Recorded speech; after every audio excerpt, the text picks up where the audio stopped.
Well, hello. Today our conversation is with Tom Baker. So Tom started in the work world at a very young age, but it seems like throughout his career, it isn't that he has been so much looking for jobs as the jobs he has had have come looking for him. So we'll learn more about that when we have a conversation with him. Tom is also has a daughter. Tom, we understand, from last week, is married to Julie Baker, who we interviewed last week. And the two of them have been married for 38 years, and 6 of those years were spent in Maui. Also, Tom is a veteran, and he had a wonderful experience not too long ago. And with the flight for veterans, Dream Flights is what it's called, and he's going to tell us about that experience too. So now it's time to see Tom. So, Tom, where did life begin for you?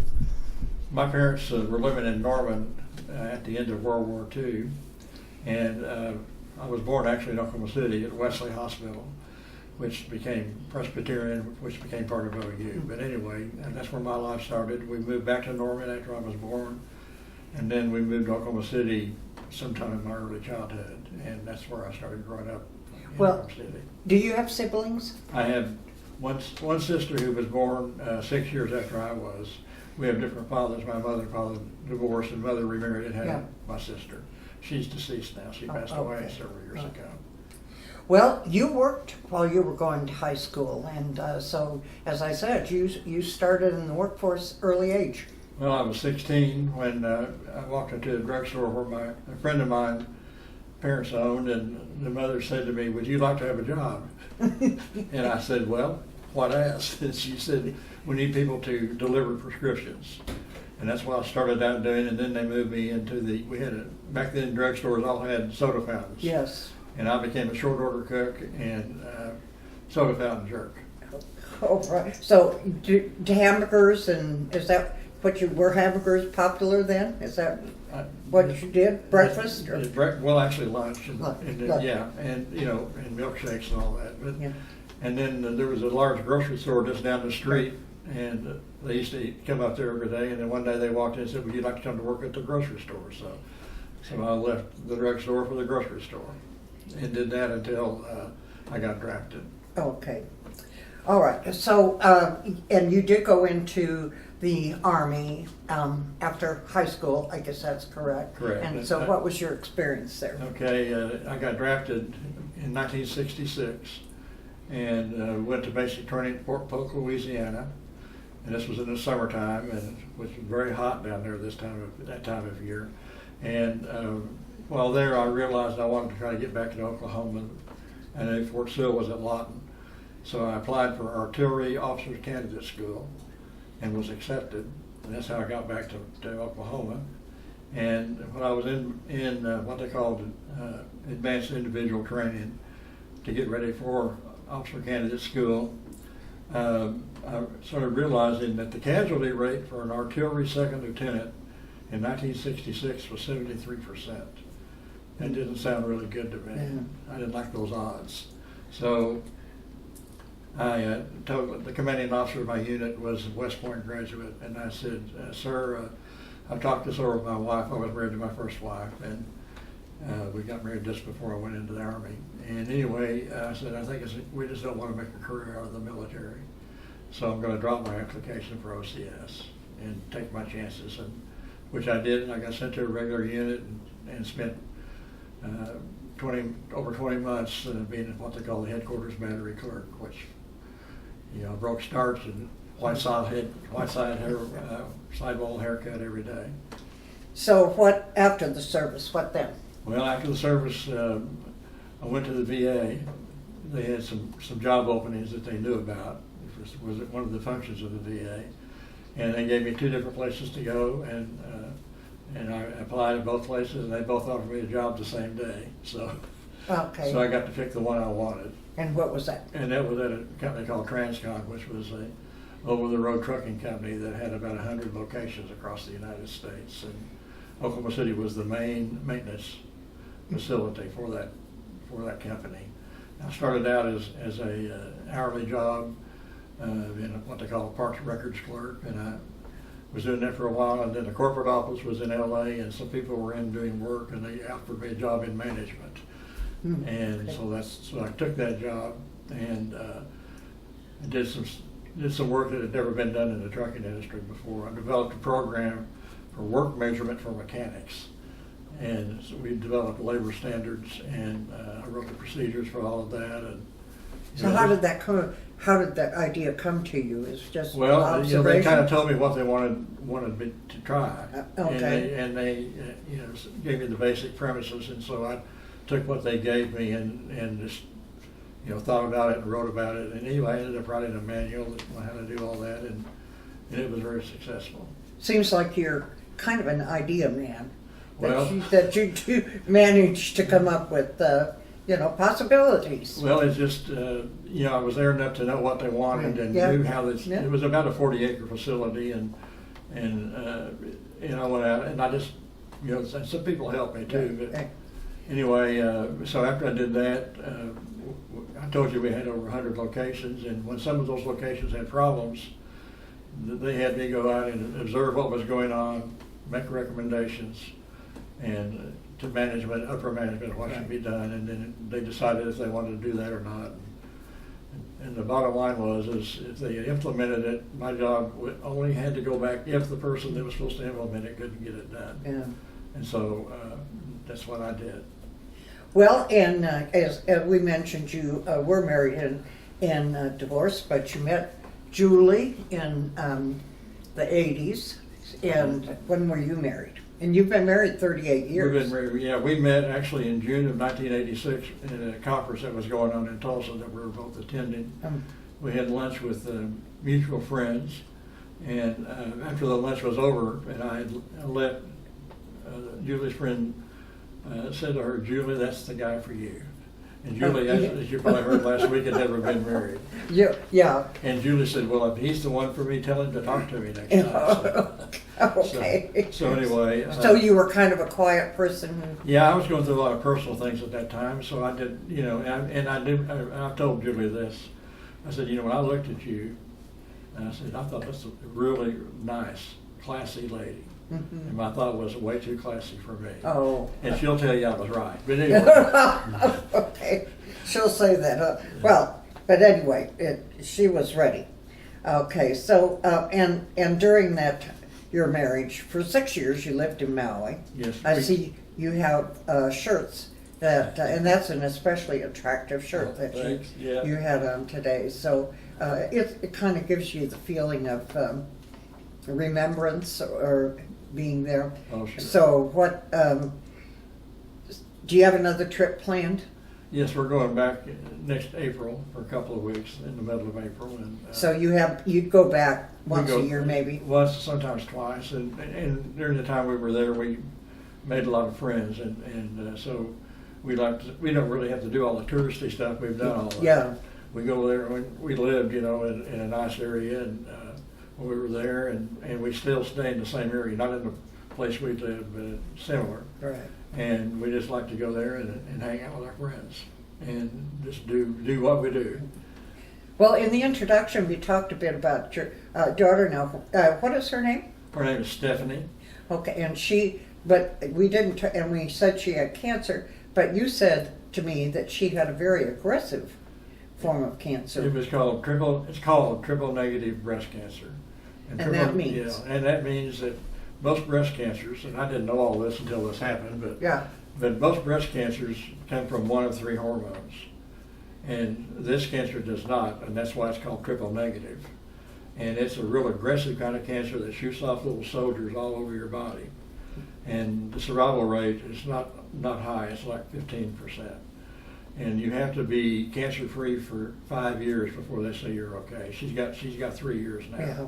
2 more years to go. Well, that's good, and I hope she's very positive. I think you have a positive feeling. She lives in Arizona. She lives in Sierra Vista, just outside of Tucson. Okay. How about grandchildren?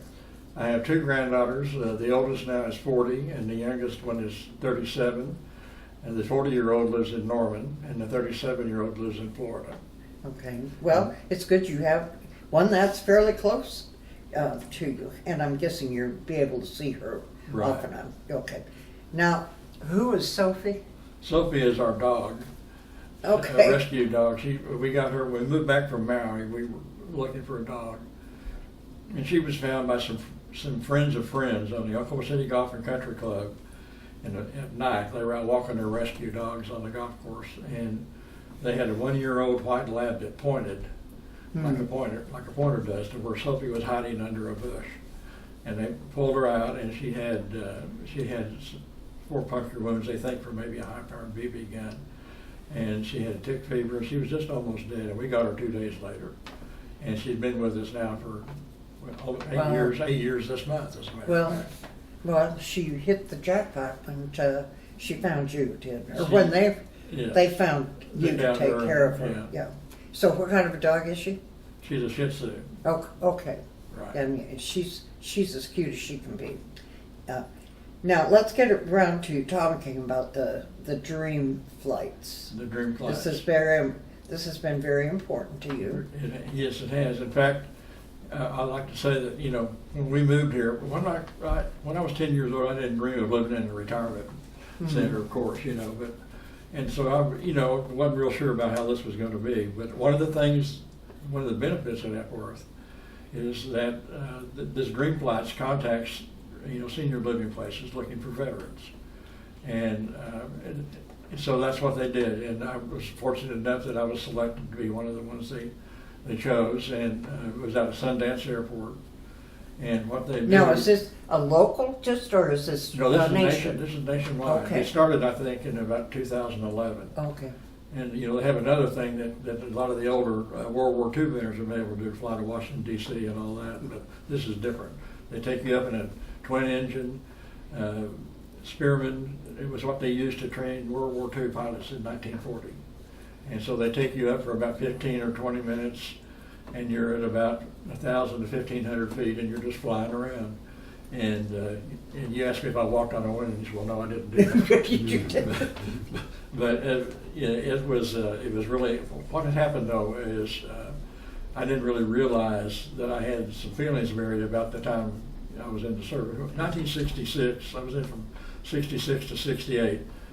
Veterans were not, people weren't going up to veterans saying thank you for your service. Right. There was a lot of negative attitudes toward the veterans during that time. And I was a first of the baby boomers born in 1946, and at patriotic times, soldiers were really welcomed back, and this wasn't going on. So anyway, I just buried how I felt about that.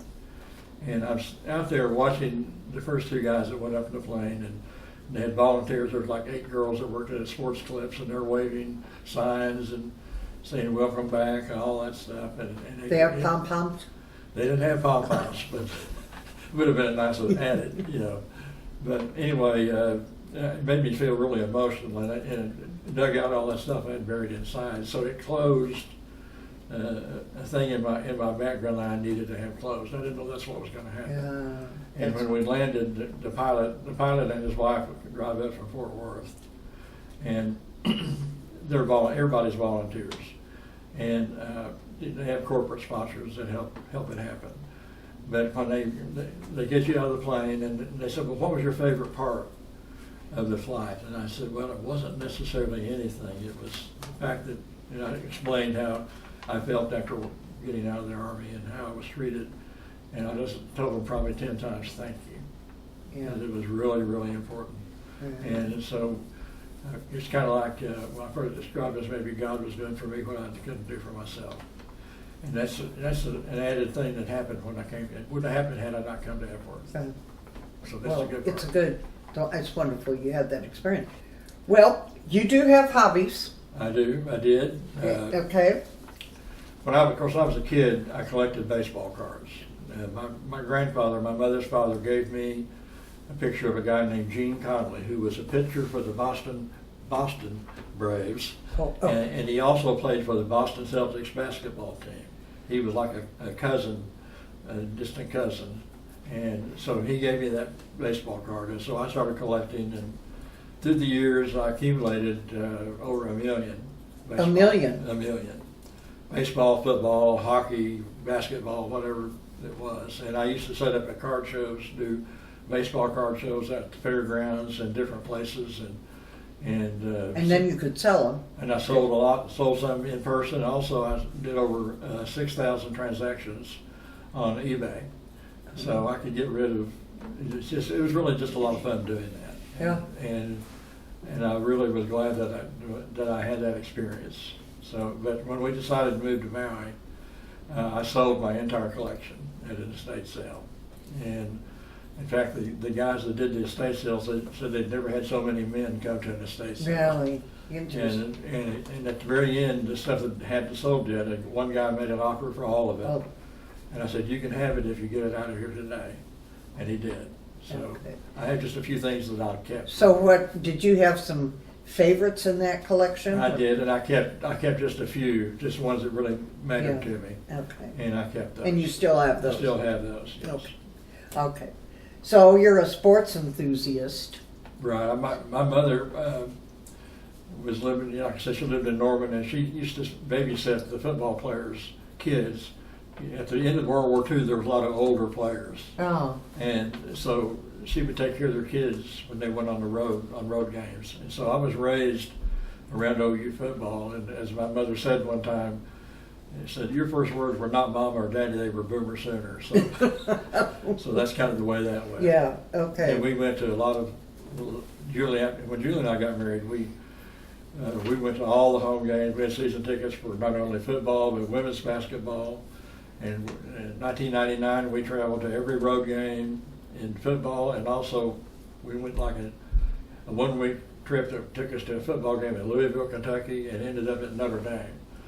And we went to 4 baseball games in between, and it was sporting extravaganza is what Julie likes to call it. So yeah, we're very active. We're not anymore, but we were. Well, but you watch them? I mean, are you? Oh, sure. And in fact, when the women's basketball team, when Sherry Cole was the coach, in 2004, they took the team on a little trip to Europe to play 5 exhibition games, and we went with them. And we were the only fans that went on the trip, so we just did everything the team did. Well, you were right with them too all the Well, the time. whole You time. stayed and Right. went to the The same you were events. amongst them. You Amongst weren't them. just side. Yeah. Well, that was an experience for sure. So, have you anything on your bucket list? Well, not really. I pretty much have accomplished.